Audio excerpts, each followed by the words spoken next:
Hey everyone, this is Dr. Crystal Lee of LA Concierge Psychologist here today talking about overcoming imposter syndrome. So this is such a common issue and such a common struggle for young people. It's really quite sad because very competent people are struggling with feeling like they're not good enough, that they're a fraud, that they don't deserve to be where they are, and not really recognizing their accomplishments. So I'm here today giving you 7 strategies to address and overcome this really big problem. Imposter syndrome is really good at making us feel like we're isolated in our experience and that we are all alone. So one of the really important things to just start off with is just knowing you are not alone. So many other people experience the same feeling of feeling not good enough or less than, or everyone else is kind of the real deal and you are being fake or whatever. So just know you are not alone in this experience. When you really get down to it, a lot of imposter syndrome is grounded in comparing yourself to others.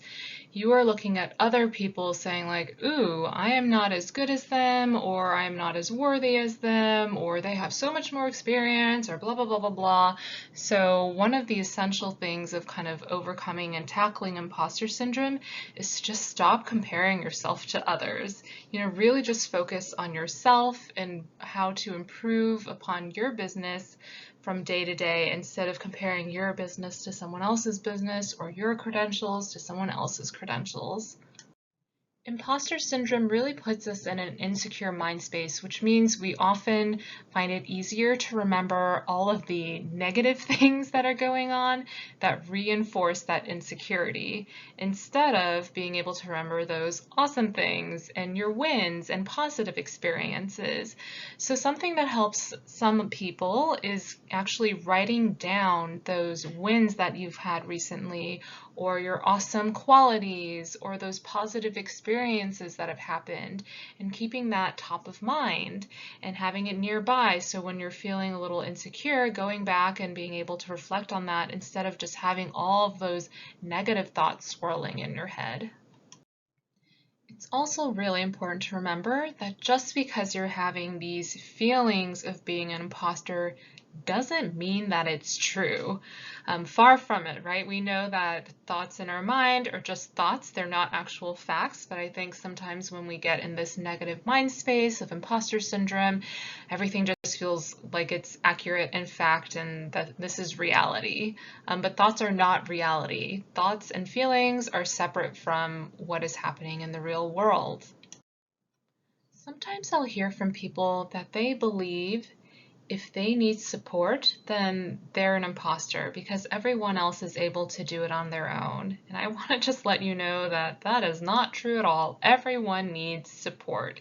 Even the most successful business owners and CEOs, whatever, they need support. They're not doing it all on their own. So really let go of this idea that in order to be a true success or not an imposter, you have to be able to do everything on your own. That's just not realistic. Oftentimes, at the root of imposter syndrome are perfectionistic standards. So I'm not talking about necessarily that you believe everything has to be just perfect before you can feel secure in your abilities and in your business. But I do mean that you have an ideal in mind, like something you think is the standard. Once you've arrived here, or once things are situated like that, then you can feel comfortable or like you've arrived and things are great. So in order to overcome imposter syndrome, you need to let go of that idea of whatever is the right way to do things, or the ideal way to do things, or the perfect way to do things.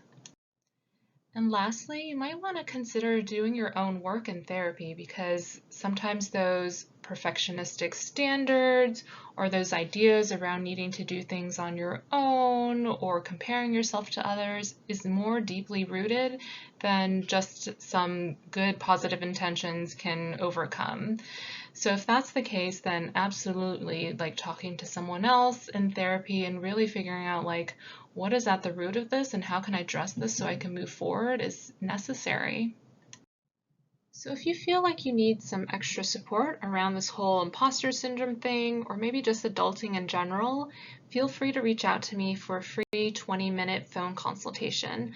I'm available to work with people throughout California via teletherapy, which is really just a fancy way of saying secure video chat. And if you're on the west side of Los Angeles, then I can actually see you in person. So you can find me on my website, which is www.laconciergepsychologist.com. Thanks for listening. Bye.